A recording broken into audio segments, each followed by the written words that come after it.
Así que Marcos capítulo 11, versículos del 1 al 11. El Evangelio de Marcos nos presenta a Jesús como el siervo sufriente. El siervo sufriente. Así como Mateo nos lo presenta como el Mesías, Juan nos lo presenta como el Hijo perfecto de Dios. Marcos nos presenta a Jesús como el siervo sufriente. Marcos capítulo 11, versículos del 1 al 11.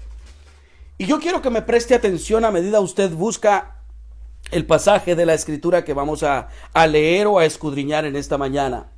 Y yo quiero recordarle que de este pasaje se han escrito infinidad de mensajes, infinidad de sermones, en los cuales se exalta o se habla mucho del burrito que cargó a Jesús. Se habla mucho de cómo las personas vitoreaban y gritaban el nombre de Jesús y decían, bueno, más que el nombre de Jesús, decían, Hosana, bendito el que viene en el nombre del Señor. Se ha narrado y se ha predicado de cómo las personas tomaban ramas de árboles y los ponían sus mantos en el camino.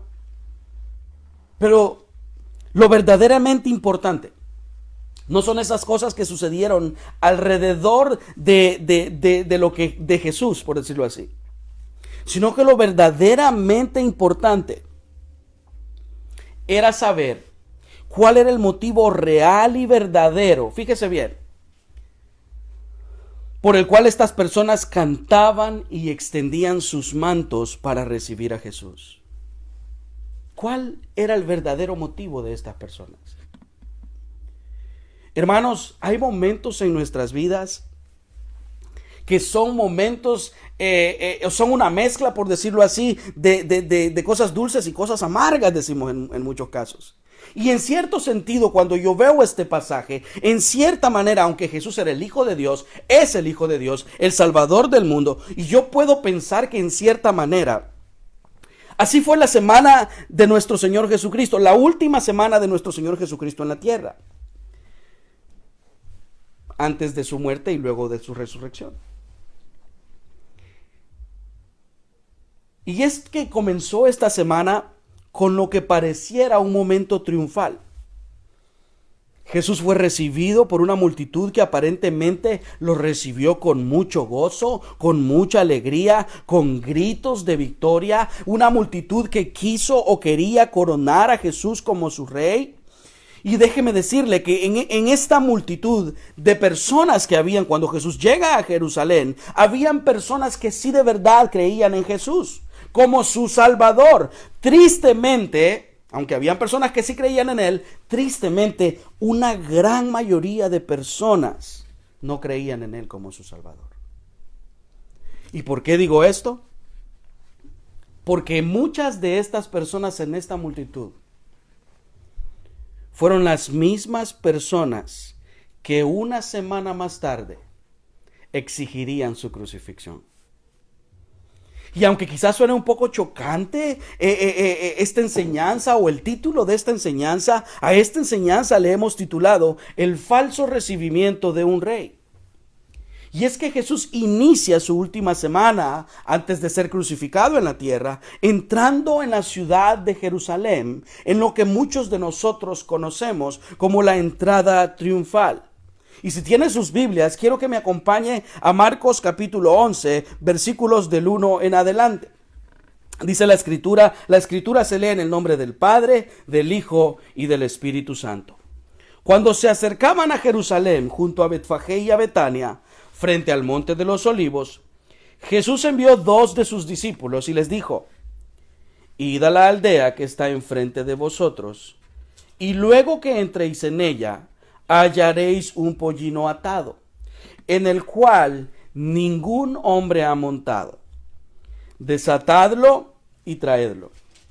Y si alguien os dijere: ¿por qué hacéis esto?, decid que el Señor lo necesita y que luego lo devolverá.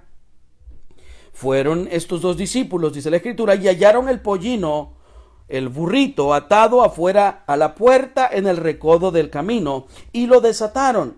Versículo 5. Y unos de los que estaban allí les dijeron: ¿qué hacéis desatando el pollino? Ellos entonces les dijeron como Jesús había mandado, y los dejaron. Y trajeron el pollino a Jesús, y echaron sobre él sus mantos, y se sentó sobre él. También muchos tendían sus mantos por el camino, y otros cortaban ramas de los árboles y las tendían por el camino. Y los que iban delante y los que venían detrás daban voces diciendo: Hosana, bendito el que viene en el nombre del Señor, bendito el reino de nuestro padre David, que viene, Hosana en las alturas. Versículo 11, hermanos. Y entró Jesús en Jerusalén y en el templo, y habiendo mirado alrededor todas las cosas, como ya anochecía, se fue a Betania con los 12. Y yo quiero poner esta situación un poco en nuestro contexto. En nuestros días, cuando una personalidad, un rey o un presidente de alguna nación llega a un país determinado, este presidente es recibido con los más altos honores.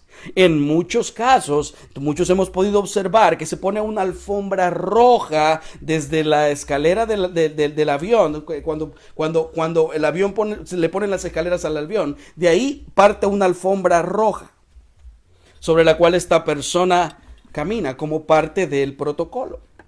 Y a este recibimiento llegan altos funcionarios, a veces personas del gobierno, funcionarios o generales o militares, para esperar a esta persona. Incluso en muchos lugares ponen una línea o forman un vallado de cadetes o soldados encargados también de los actos protocolarios de bienvenida. Y en mi país, como creo que en muchos de los nuestros, en la mayoría de los países hispanos, pasa que cuando alguien llega de visita a nuestros países y llegamos al aeropuerto, nos encontramos a la mayoría de nuestros familiares, en muchos casos, esperándonos, y algunos se han vestido con sus mejores ropas para recibirnos.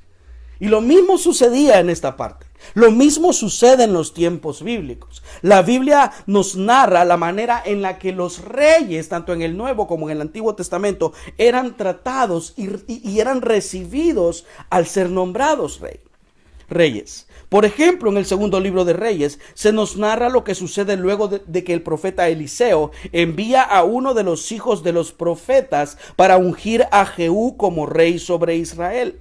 La Biblia nos narra que luego de que Jehú, había sido ungido rey, las personas hicieron lo siguiente, según el segundo libro de Reyes, capítulo 9, versículo 13.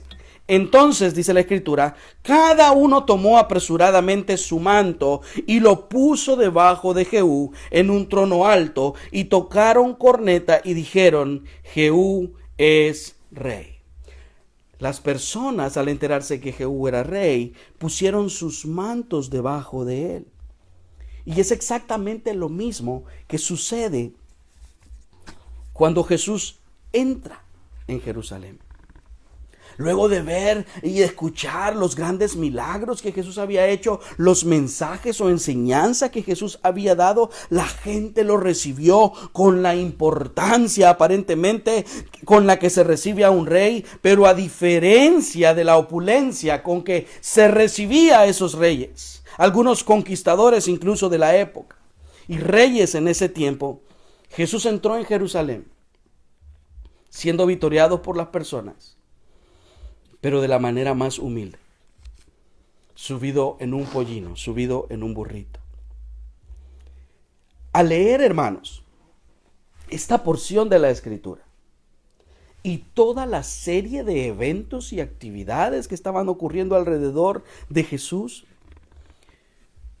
yo me pregunto y le pregunto a usted, ¿qué tipo de rey esperaban los judíos? ¿Uno espiritual o uno terrenal? ¿Veían a Jesús? Otra pregunta, ¿veían a Jesús como el Mesías que traería salvación a sus vidas, o solamente como alguien que los liberaría de la opresión de los romanos? Obviamente, hermanos, los judíos querían un rey que los liberara de la opresión de los romanos, es decir, alguien que solucionara sus problemas momentáneos. Y lo mismo ocurriría en nuestros días. Si de repente alguien apareciera y dijera: yo tengo la cura para el coronavirus,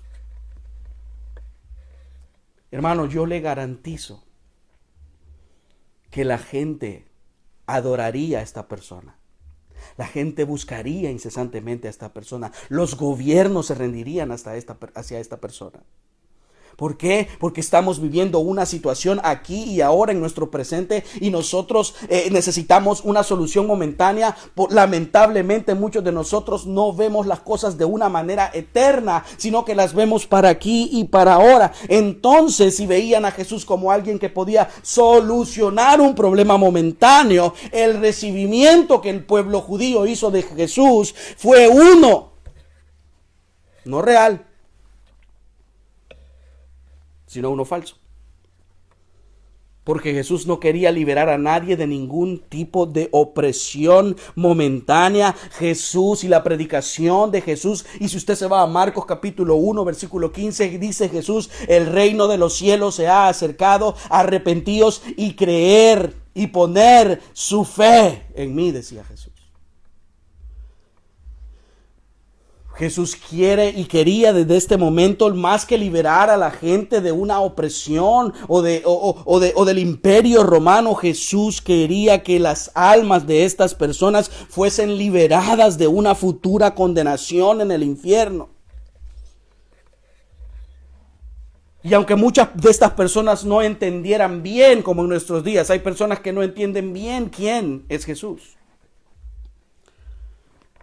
ni su propósito. Quizás los judíos no entendían cuál era el propósito de Jesús en la tierra en ese momento. Y Jesús, habiendo entrado de una manera humilde, fíjese bien, a pesar de que Jesús entró de una manera humilde y no como cualquier rey de aquella época o de la nuestra, cada cosa que Jesús hizo en ese trayecto, desde antes de iniciar ese trayecto, Jesús demostró ser el Hijo de Dios. Y eso es lo que Jesús quería que el pueblo creyera y que el pueblo viese en él. Y una de las cosas que vemos en esta parte de la escritura, que Jesús demuestra delante de todas las personas, incluso delante de sus discípulos, es su soberanía. Mire lo que dice el versículo 2.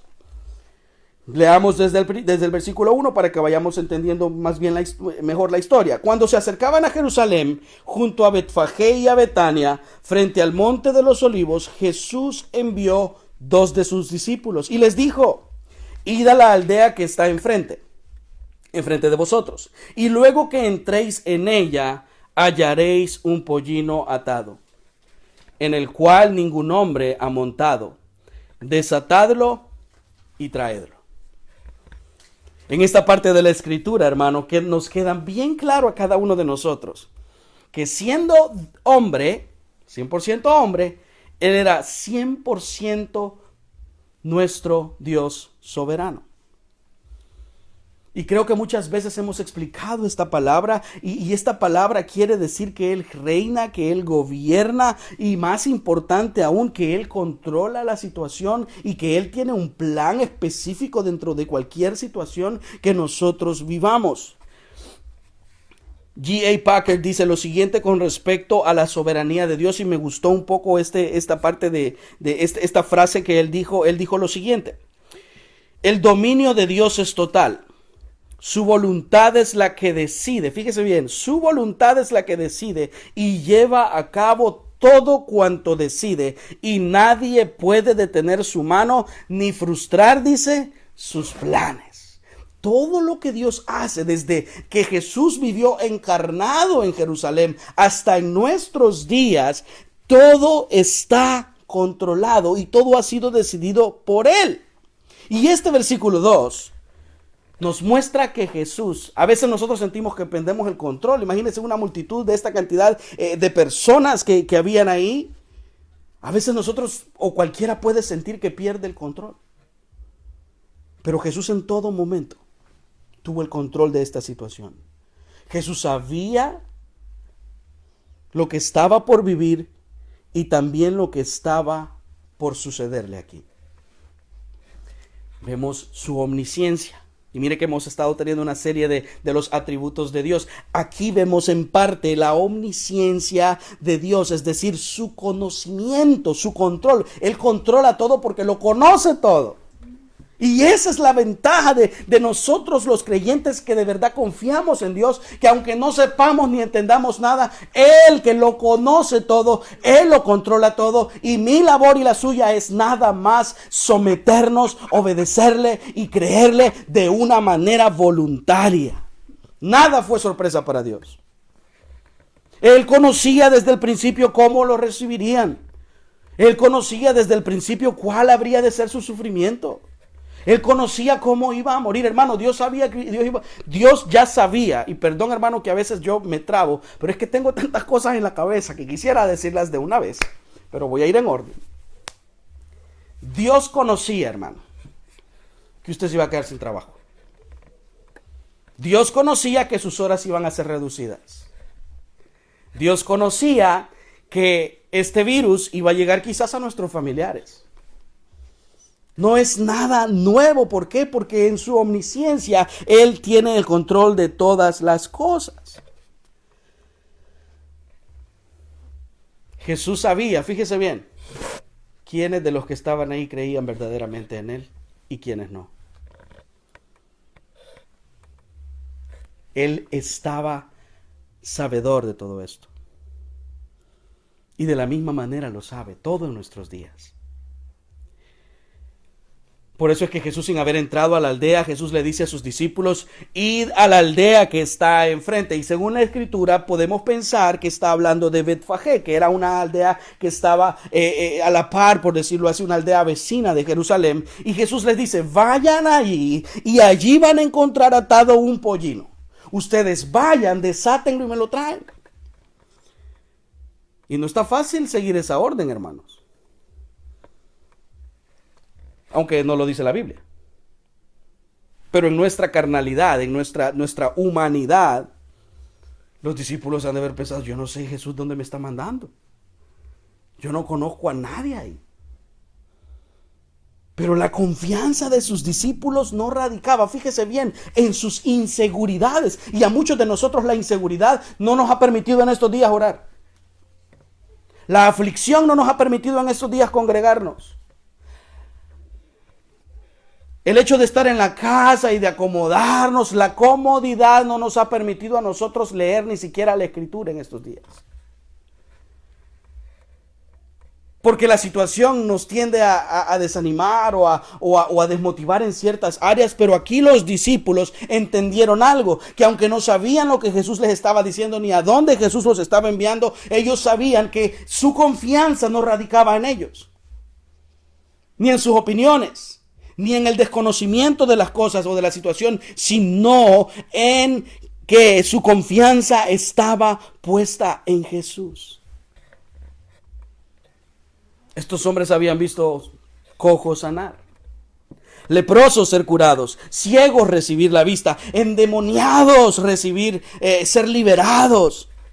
Habían visto a este hombre calmar la tempestad. ¿Es que no es suficiente como para poder confiar en Él? ¿Como para poder creer en Él? Para tener la seguridad de que después de todo lo que yo he visto que Jesús incluso ha hecho en nuestras vidas hoy, esa seguridad y esa confianza que tenían en Él les hacía estar seguros de que lo que Él está haciendo es lo correcto. Hermanos, es fácil confiar en alguien cuando nosotros sabemos lo que este alguien está haciendo. Pero no podemos confiar en alguien cuando vemos a alguien que ni él siquiera sabe lo que está haciendo. Nosotros podemos confiar en el Señor porque su palabra desde Génesis hasta Apocalipsis nos enseña lo que Dios está haciendo en el mundo y lo que Dios hace en nuestras vidas. Entonces no podemos confiar en Dios cuando Él nos pide o nos dice que hagamos algo. No podemos confiar en Dios cuando nosotros estamos pidiendo por alguien enfermo, cuando nosotros estamos pidiendo por una provisión económica. Claro que podemos confiar en el Señor. Hermano, no deje que la preocupación le gane la batalla. No se preocupe más de lo que debe, hermano. Si las noticias a usted lo ponen mal, hermano, no vea noticias. Fíjense que le voy a ser honesto. Yo estoy desconectado de las noticias. Y no porque me afecten mucho, sino porque quiero poner más mi mirada en la Escritura. Quiero poner más mi mirada en el Señor. De lo que sí estoy pendiente es de lo que el presidente de nuestra nación dice y de algunas cosas que pasan con familiares en nuestros países, etcétera, etcétera. Pero, hermano, si a usted las noticias lo ponen mal, lo preocupan más de lo debido y quitan su mirada del Señor, hermano, le animo a que deje de verlas y mejor enfoque su mirada en el autor y consumador de nuestra fe, porque su palabra le va a dar aliento. Yo soy, dice Jesús, el pan de vida. Si alguno tiene hambre, vengan y van a comer de mí. Y el alimento que yo doy es uno que no perece. Como le dijo Jesús a la samaritana. Si tú quisieras y probaras del agua que yo te puedo dar, jamás en tu vida volverás a tener sed. Y lo mismo le digo yo a usted, hermano. Si usted empieza a tomar del agua de vida que es Cristo por medio de su palabra, hermano, usted no va a volver a tener sed. No veamos la grandeza de los problemas o de las dificultades, sino veamos la grandeza de Jesús. Alabamos a un rey soberano que controla todo, hermano, con poder. Y que en su inmensa sabiduría lo conoce todo. Es Jesús, hermanos. El único que reina con toda autoridad. Miren lo que dice el versículo 3. Y si alguien os dijere, ¿por qué hacéis eso? Decid que ¿quién? Que el Señor lo necesita. Y me gusta cómo termina, fíjese bien. ¿Y que luego qué? Y que luego se los va a devolver. Curioso. El Señor lo necesita, pero Él se los va a devolver. Y es que en este versículo Jesús, o vemos nosotros hacer a Marcos un gran contraste con Jesús, o en la vida de Jesús, o en las dos, ¿cómo decirle? Porque Jesús era Dios y Jesús era hombre. Pero aún en esas dos cosas vemos a Marcos hablar de un hombre con su total, como Dios, con su total autoridad, pero vemos también actuar a ese hombre con toda la autoridad como un hombre humilde. Mire lo que dice la segunda parte. Y si alguien os dijere, ¿por qué hacéis eso? Dice el versículo. Decid el Señor lo necesita. Según Lucas 19:33, estas personas que increpan a los discípulos o que hablan con los discípulos son los dueños de este burrito. Y salen y le preguntan que por qué se lo lleva. Pero quiero que nos detengamos en algo antes de continuar. En el Nuevo Testamento la palabra para Señor es kurios. Esta palabra tiene diferentes aplicaciones. Pero en su mayoría, no voy a entrar a explicar las diferentes aplicaciones porque ese no es el punto aquí, sino que en su mayoría esta palabra, la mayoría de veces que se refiere en la Escritura, hace referencia al Dios Trino. Y en este caso a nuestro Señor Jesús. Esta palabra, hermanos, denota una autoridad sobre todas las cosas creadas. Y si usted quiere ponerlo de la otra manera, también sobre lo que no se ha creado. El mensaje de Jesús era, la indicación de Jesús a sus discípulos era, si alguien les pregunta por qué se llevan nuestro burrito, nuestro pollino, ustedes van a decir lo siguiente, ustedes van a decir que el Señor lo necesita. Y la Biblia, fíjese bien, estamos hablando de la autoridad, en la Biblia nosotros vemos a Jesús, aunque una de las características de Jesús es que nunca quería aceptar la gloria para él, sino que siempre él quería que la gloria fuese referida al Padre, como cuando el joven le dice, maestro bueno, y Jesús dice, no me llames bueno, bueno es solo nuestro Dios. Hay diferentes pasajes, aunque Jesús actuaba de esa manera, hay muchos pasajes en la Escritura, los cuales nos hablan de su autoridad. Por ejemplo, cuando Jesús estaba en medio de la tempestad, y sus discípulos tenían miedo, Jesús dormía. Y al despertarlo, Jesús calma la tempestad. Y esta última frase de este versículo 27 en Mateo es una de las frases favoritas mías. ¿Qué hombre? Porque los discípulos se pusieron a hablar cuando vieron que Jesús se levantó y calmó la tempestad. Entonces los discípulos empezaron a preguntarse y a hablar entre sí y dijeron, ¿qué hombre es este? Que aún los vientos y el mar le obedecen. Vemos otro ejemplo de la autoridad de Jesús en Mateo capítulo 28, versículo 18, cuando Jesús dice, cuando la Biblia dice, y Jesús se acercó y les habló diciendo, toda potestad me es dada en el cielo y en la tierra. Hermanos, no hay cosa creada, no hay nada dentro de la tierra o fuera de la tierra sobre la cual Jesús no ejerza autoridad. Y aunque Él es el dueño de todo, como decía al principio, no ha habido ni habrá un hombre más humilde que Él. Por eso es que Jesús les dice, en el versículo 3, decid que el Señor lo necesita y que luego se los voy a devolver. Jesús fue el primero que montó este burrito. Así como fue el primero en nacer de una virgen. Siendo el dueño de este mundo. No se quedó, sino que lo devolvió. Y Él tenía toda la autoridad para cambiar el corazón de las personas y quedarse con Él o hacer lo que Él hubiese querido. Pero si la Biblia nos narra esto es porque es importante que nosotros lo sepamos. ¿Por qué? Porque a muchos de nosotros se nos olvida ser humildes. Se nos olvida que todo lo que tenemos es prestado. Y que aunque somos dueños en el papel de las cosas que tenemos, nada es nuestro. Nuestros hijos son prestados. Las cosas que usted tiene son prestadas. Nuestra vida misma es prestada. Por lo tanto, hermanos, debemos aprender o debemos más bien tener la humildad de reconocer que solamente en Cristo podemos tener una vida que no termina, una vida que continúa después de que físicamente nosotros desaparezcamos de esta tierra.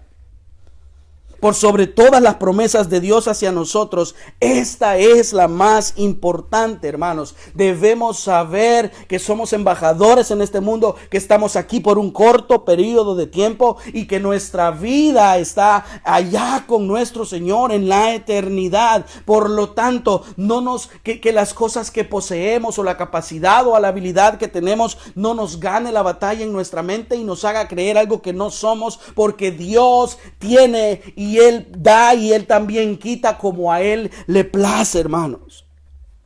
Por lo tanto, debemos reconocer con humildad lo que Dios ya hizo por nosotros. Y si hay algo que yo también quiero rescatar y quiero decirle a usted que yo debo aprender primero, y usted debe aprender también, es a imitar lo que vemos en este pasaje. No solo a Jesús, sino también la obediencia de sus discípulos. Mira el versículo 4. Del versículo 4 al 6, dice el versículo 4. Fueron y hallaron, o sea, los discípulos obedeciendo a Jesús, fueron y hallando el pollino atado afuera a la puerta en el recodo del camino, y lo desataron. Y uno de los que estaba allí les dijeron, ¿qué hacéis desatando el pollino? Ellos entonces les dijeron cómo Jesús, ¿qué dice? Había mandado y los dejaron. Los discípulos le dijeron justo como Jesús había mandado. Pero mire, una de las características de nosotros los hombres, creyentes o no creyentes, es que en nuestro corazón reina la desobediencia. A todos nosotros, y usted lo puede ver con sus hijos o con sus nietos, a todos nosotros nos cuesta someternos y seguir instrucciones. Y al leer esta parte de la escritura, yo pienso y que los discípulos deben haber pensado, quizás como muchos de nosotros en la actualidad, pero Señor, ¿y cómo vamos a ir? ¿No podemos llegar a la casa de alguien y tomar algo sin permiso? ¿Y si piensan que nos lo estamos robando? O en el peor de los casos, ¿sabes qué, Señor? Ahorita no puedo decirle al otro discípulo que vaya. Porque nosotros, los humanos, somos expertos en fabricar excusas. ¿Cuál? Todo tipo de excusa. Y se nos olvida el ejemplo que vimos en Cristo de discípulo y el ejemplo que vemos en los discípulos de Jesús de lo que es un verdadero discípulo. Y una de las características de un discípulo verdadero, hermano, es que es obediente. La obediencia es esa sumisión práctica y voluntaria a lo que nosotros consideramos autoridad o lo consideramos como nuestra autoridad. En este caso, estamos hablando de una autoridad divina. Y a mí por eso me llamó la atención lo que decía aquí, porque los discípulos no solamente fueron a hacer lo que Jesús les pidió que hicieran, sino que también dijeron exactamente lo que Jesús les dijo que dijeran. Esa obediencia, fíjese bien, no solo demostraba que creían o tenían fe en Jesús, sino que estaban sometidos a Él en todas las áreas de su vida. Esa obediencia o esa sumisión les garantizaba a ellos que todo les iba o saldría bien. Porque estaban obedeciendo al que conoce todas las cosas. Acabamos de decir eso. Hermanos, ¿cuántas cosas nosotros hemos hecho mal por nuestra falta de obediencia? ¿Cuántas veces cuando éramos jóvenes nuestros padres nos dieron indicaciones y nosotros lo último que hicimos fue obedecerles? ¿Cuántas veces Dios nos ha ordenado que hagamos algo, pero por nuestra desobediencia no lo hemos hecho?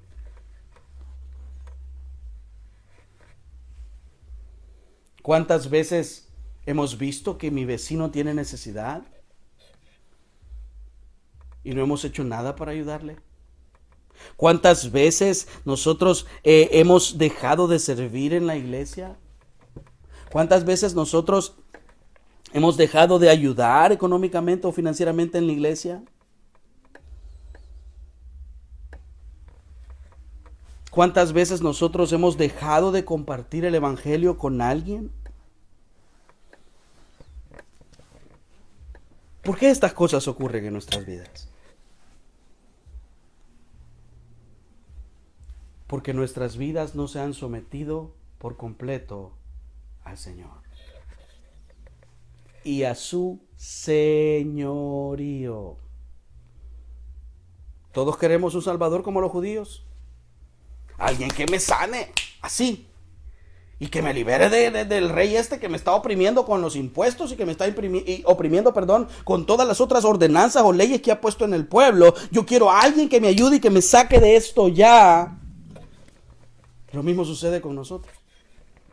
Porque ellos tampoco se sometían a Cristo, vivían bajo su señorío. Y lo mismo ocurre en nuestros días. En nuestros días nosotros queremos ser salvos de toda enfermedad, salvos de todo problema. Hermanos, hay una cantidad de falsos profetas en la iglesia, sí, dentro de la iglesia, pero en Facebook hay una cantidad, hermano, de falsos profetas.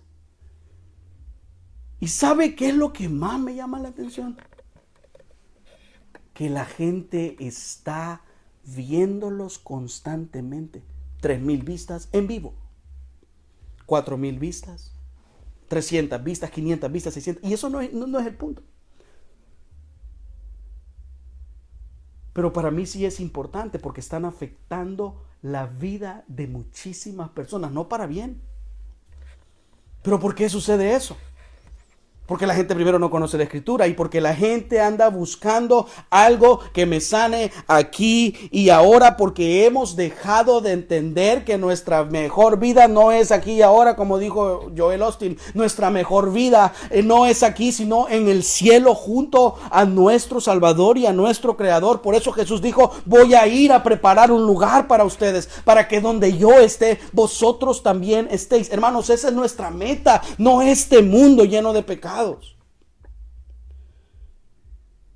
Y aquí es donde yo le pregunto a usted, hermano, si usted vive con un Salvador o con un Señor. Y aquí es donde cada uno de nosotros debemos preguntarnos si hemos recibido falsamente a ese rey que entró en un burrito.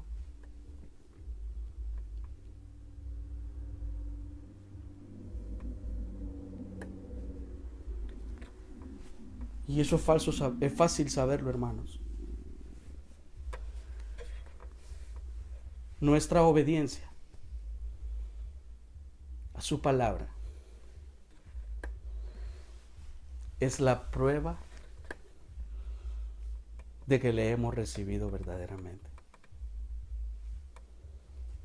Cuando empezamos a morir a nosotros mismos, cuando empezamos a dejar de anteponer nuestros deseos a los de Cristo, cuando empezamos a dejar de ser desobedientes y a obedecer al Señor. Por eso Juan capítulo 12 versículo 24 dice lo siguiente. Juan 12:24 dice: de cierto os digo, que si el grano de trigo no cae en la tierra y muere, queda solo, pero si muere, lleva mucho fruto. Aquí está hablando de la vida de Cristo, que iba a ser puesta en favor de nosotros los pecadores, porque Él iba a morir y su palabra y su obra iba a tener y se iba a extender por todo el mundo. Pero yo le pregunto, hermanos, ¿hace cuánto que no muero a mí mismo?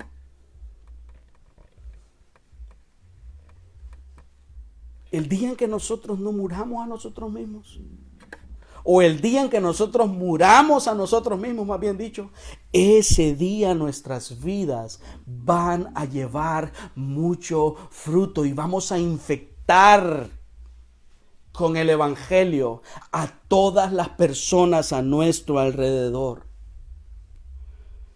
Hermanos,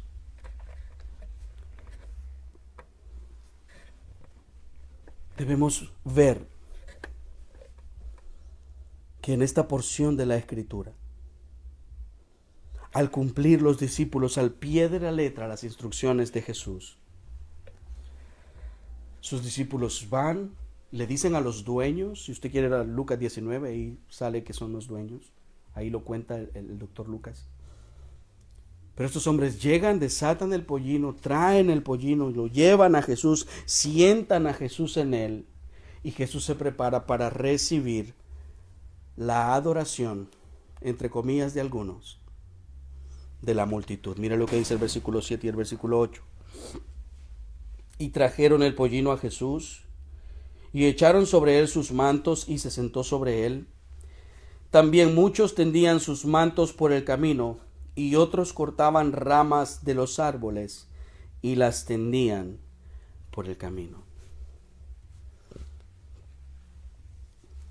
Ya les hice una pequeña explicación de que cuando se recibía un rey se ponían mantos, y en este caso con Jesús se ponían también ramas de árboles, palmas, como señal de honra y adoración. La adoración es una muestra de reverencia y de devoción ofrecidos a un ser superior, considerado superior o divino. Adoración es la reverencia y adoración ofrecidos a un ser considerado superior o divino. Y es por eso que yo creo que aquí es donde debemos nosotros hacernos la siguiente pregunta. ¿Fue esta una adoración genuina? ¿Fue esta una devoción verdadera del pueblo a Jesús? ¿Esperaba el pueblo un Mesías Salvador? ¿Alguien que los liberara de sus propios pecados? Y como ya dije, el pueblo no esperaba eso. La mayoría quería ser sanado de sus enfermedades y la mayoría quería ser liberado de la opresión romana. Es por eso que luego de la alimentación de los 5,000, sucede lo siguiente en Juan capítulo 6, versículo 15, para que usted entienda lo que yo estoy diciendo. Pero entendiendo Jesús, luego de ese milagro de alimentar a las personas, entendiendo Jesús que iban a venir para apoderarse de él y hacerle ¿qué? Y hacerle rey, volvió a retirarse al monte solo.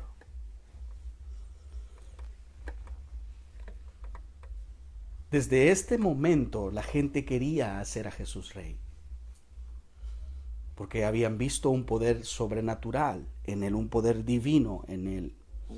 Pero la mayoría de estas personas no le adoraban sinceramente ni del corazón. Porque estas mismas personas, como dije al inicio de esta enseñanza, son las que una semana más tarde estaban pidiendo que lo crucificaran y todos gritaban: queremos que suelten a Barrabás, entréganos a Barrabás. Hermanos, y aquí es donde yo quiero que pensemos. Usted no puede adorar a alguien, usted no puede creer en alguien y a la vez pedir que le crucifiquen. O creemos o no creemos, o somos de Cristo o no lo somos. No hay puntos medios, hermano, no hay puntos medios, o somos o no somos. Por eso la Biblia dice en Lucas 11:23, el que no es conmigo, contra mí es, dice Jesús, y el que conmigo no recoge, desparrama, hermanos. O la gente amaba de verdad a Cristo, o la gente fingía amar a Cristo. Increíblemente la gente gritaba en el versículo 9 de Marcos: Hosana, bendito sea el que viene en el nombre del Señor. La palabra Hosana en el griego, en el hebreo, perdón, quería decir sálvanos ahora o salva ahora. Pero no de sus pecados, sino del dolor. Como nos pasa a muchos de nosotros. Señor, ahora. Señor, contéstame ya. ¿Queremos algo? Aquí ahora. Es por eso que vemos que muchas personas llegan a las iglesias alrededor del mundo y a iglesias de cualquier habla o de cualquier idioma. Y en su mayoría, no todas, pero muchas de ellas llegan solo buscando un favor de Dios. Y de eso es que nosotros debemos tener cuidado. Porque muchos de nosotros podemos creer que estamos adorando a Dios de verdad. Y aún así no hacerlo de corazón. Este pueblo, dice la Escritura, de labios me honra, pero su corazón está lejos de mí. La pregunta es, hermano, ¿adoramos a Dios en la iglesia? Bueno, hoy por aquí, por internet, por Facebook, con un deseo genuino de aprender de la palabra de Dios, tener comunión con los hermanos y, adorar al Señor. Servimos en la iglesia con el deseo genuino de agradarle a Él. Buscamos la oración de una manera constante, de una manera diaria, y buscamos en esa oración conocer más a nuestro Señor, o hemos hecho de nuestra oración una lista egoísta de deseos. Y es cierto que la oración sirve para pedir al Señor por nuestras necesidades, pero el propósito principal de la oración es tener comunión con Dios, conocer más a Dios, alimentar mi espíritu, decirle al Señor, pero también escuchar al Señor. Hermanos, no una lista de deseos y cosas. Cuando damos en la iglesia, lo hacemos con el único objetivo de agradar a Dios, o de agradecer a Dios, por cada una de sus bondades, o existe algún otro motivo. Y este momento de buscar al Señor desde nuestros hogares demuestra si de verdad nosotros le seguimos a Él o no.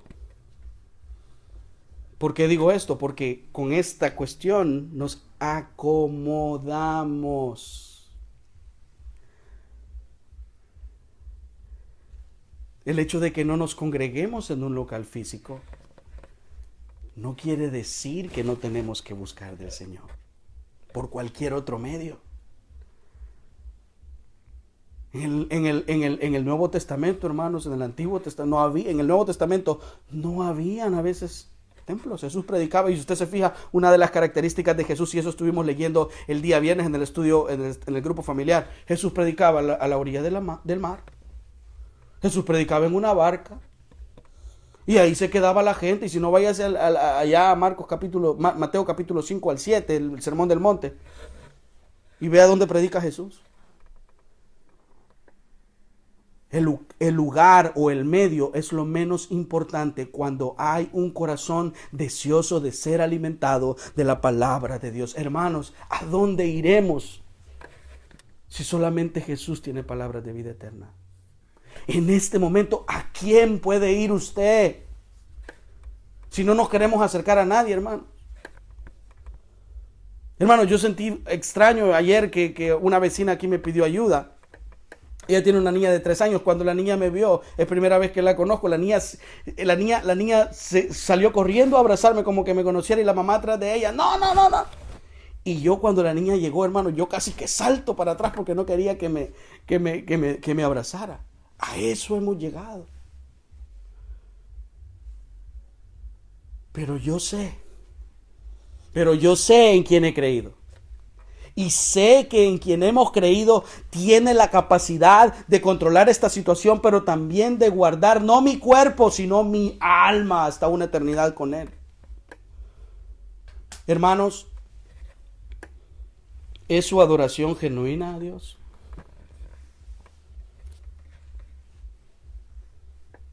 Pregunto nuevamente. ¿Es su adoración genuina a Dios? ¿Es el verdadero o su verdadero motivo por el cual usted hace las cosas en su vida, en su comunión con Dios diaria y en la vida de la iglesia? ¿Para agradarle a Él? El único que puede contestar esa pregunta es usted y Dios.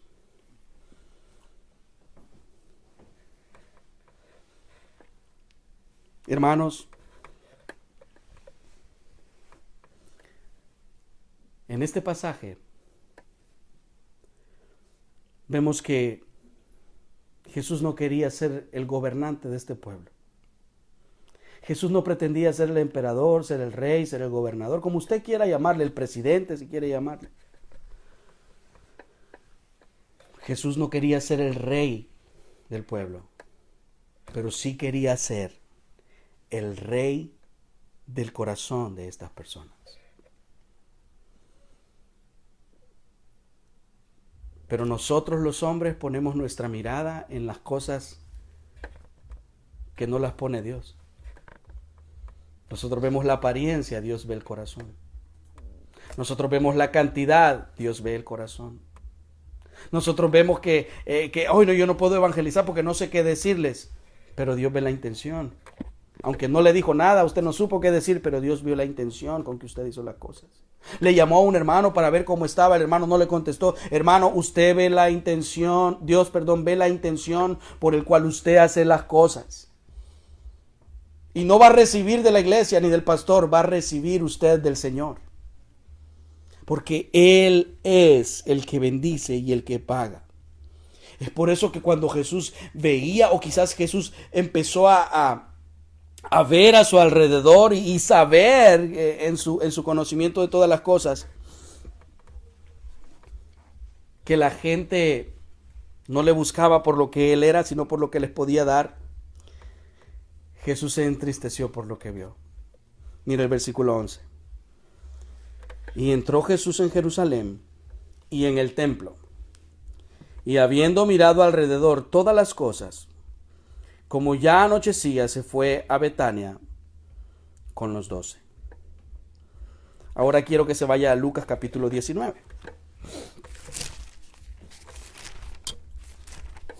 Lucas capítulo 19, versículos 41. Lucas 19, 41.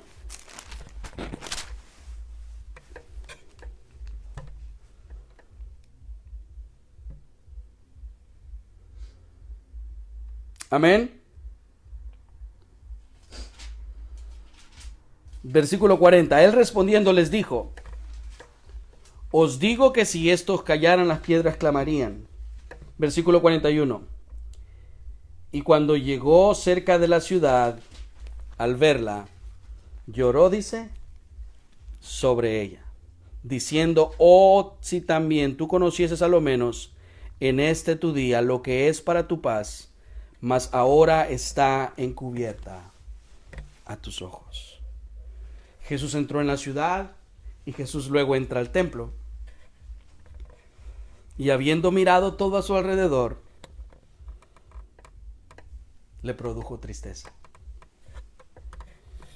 La palabra templo, hermanos, no nos limita solamente a lo que está dentro del templo, sino a sus atrios, a todo lo que rodea el templo.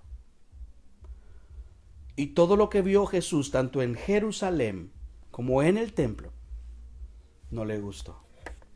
Mire lo que dice, y ahí lo va a ver usted en la pantalla, Marcos capítulo 11 del 15 al 17, dice lo siguiente: vinieron pues a Jerusalén, y entrando Jesús en el templo, comenzó a echar fuera a los que vendían y compraban en el templo, y volcó las mesas de los cambistas y las sillas de los que vendían palomas, y no consentía que nadie atravesase el templo llevando utensilio alguno. Y les enseñaba diciendo: no está escrito, mi casa será llamada casa de oración para todas las naciones, mas vosotros la habéis hecho cueva de ladrones. Habían cambistas que cambiaban por monedas, ¿cómo se me ha ido la palabra? Cuando nosotros buscábamos, cuando antes, por ejemplo, en mi país, nosotros usábamos colones y íbamos a las casas de cambio a obtener dólares. Habían este tipo de personas que realizaban este tipo de transacciones dentro del atrio, y habían personas también que vendían aves y que vendían algunos otros tipos de animales para el sacrificio que las personas presentaban dentro del templo.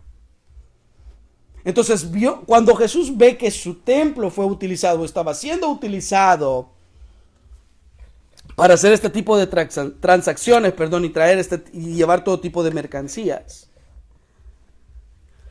a Jesús le dolió el corazón ver que en lugar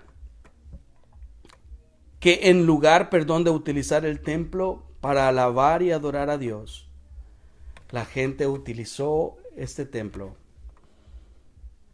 para obtener beneficios de él. La pregunta es: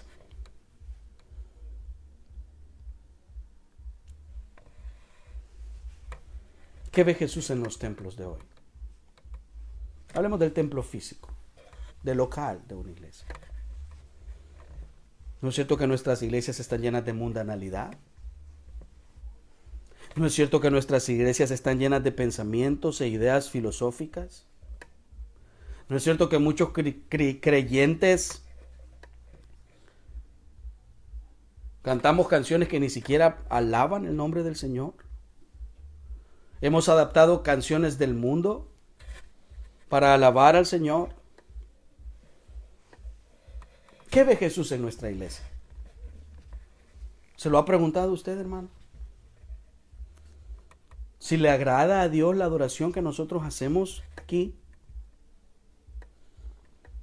¿Tiene nuestra iglesia, tiene la adoración y la predicación de nuestra iglesia el darle la gloria al Señor? ¿Recibe Dios con agrado todo lo que hacemos? Y eso si hablamos del templo físico. Pero ahora se lo voy a preguntar de otra manera.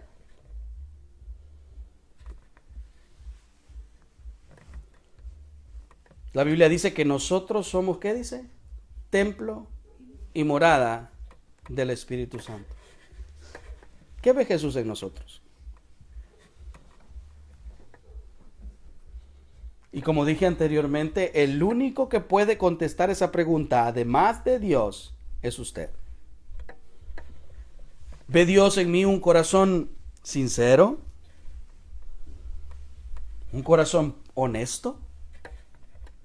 ¿Un corazón puro para con Él?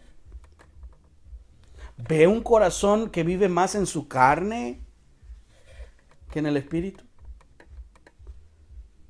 ¿Tenemos nosotros todavía algún corazón no arrepentido? ¿Un corazón no regenerado? ¿Qué ve Jesús en nosotros? ¿Se lo ha preguntado usted, hermano? Yo me he preguntado muchas veces, ¿le agradará a mi Señor esto que hay en mi corazón? ¿Le agradará a mi Señor la actitud que tuve con esta persona? ¿Lo que le dije a la otra persona? ¿Qué ve Jesús en nosotros? ¿Será que también a Dios le da tristeza? ¿O a Jesús se entristece de ver lo que hay en nosotros? Si ponemos palabras de lo que Jesús vio en ese templo físico.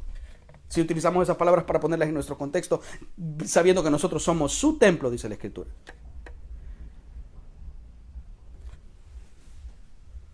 Hermano,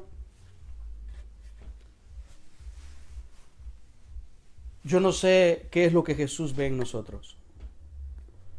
Si un corazón arrepentido o un corazón regenerado o nacido de nuevo.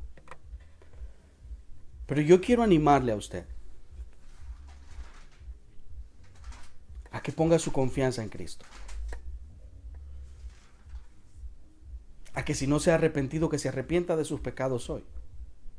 Y a que si su corazón aún no ha sido regenerado por el poder del Señor, que este sea ese día. ¿Sabe por qué le animo a que piense en esto? Y a que decida, y a que deje que Dios más que decida, a que deje que Dios le hable al corazón. Es importante saber eso, porque ese rey, ese mismo rey que entró hace más de 2000 años en la ciudad de Jerusalén, montado sobre un burrito de una manera humilde, un día va a regresar, pero ya no como siervo, sino como un rey soberano que vendrá a gobernar al mundo con poder. Por eso Mateo 24:30 dice: entonces aparecerá la señal del Hijo del Hombre en el cielo, y entonces lamentarán todas las tribus de la tierra y verán al Hijo del Hombre viniendo sobre las nubes del cielo con poder y gran gloria. Ojalá, hermano, cuando ese rey venga nuevamente, nosotros podamos estar preparados. Y si hay algún amigo que está viendo esta transmisión, quiero animarle a que pueda poner su fe en Cristo hoy. El arrepentirme y creer en el Señor para salvación es solamente el primer paso para una vida conociendo a nuestro Salvador, conociendo a nuestro Creador, creciendo espiritualmente, aprendiendo de Él, hasta que todos lleguemos a la estatura del varón perfecto, que es nuestro Señor Jesucristo. Arrepiéntete de tus pecados, porque Cristo viene pronto. Vamos a orar. Señor, gracias te damos por este servicio que nos permites terminar. Quiero suplicarte que puedas ayudarnos, que puedas perdonarnos, que puedas, Señor, crear en nosotros una conciencia real y genuina de lo que somos y de lo que hacemos. Te suplico, Señor, que puedas tú ayudarnos a poder recordar lo que tú eres, lo que tú haces y lo que has hecho por nosotros. Oh Señor, que nuestra adoración y que nuestra fe en ti sea real y sea genuina. Que te busquemos por lo que eres y no por lo que nos puedes dar. Que te busquemos porque nuestra necesidad espiritual, estamos llenos de pecado, Señor, y solamente tú puedes ayudarnos. Solamente tú puedes llevarte nuestros pecados, perdonar nuestros pecados y darnos una nueva vida, Señor. Padre, quiero suplicarte que tengas misericordia de nosotros y que puedas perdonar nuestras vidas. Bendice esta semana, Señor, que vamos a iniciar, y ayúdanos a poder confiar en que tú tienes el control de todas las cosas. Te lo suplico, Señor, en el nombre de Jesús. Amén y amén. Hermano, quiero suplicarle y pedirle y animarle a que el próximo domingo vamos a estar hablando acerca de la crucifixión, de la resurrección de nuestro Señor Jesucristo. Le animo a que pueda estar con nosotros ese día. Ese día es el día victorioso para nosotros los cristianos, porque nuestro Señor venció la muerte y resucitó con poder. Y gracias a que Él resucitó, nuestra fe es real, genuina y verdadera. Que tengan una buena semana, bendecida semana. Busquemos todos juntos del Señor y estemos y permanezcamos en su palabra y en oración. Que Dios nos bendiga a todos.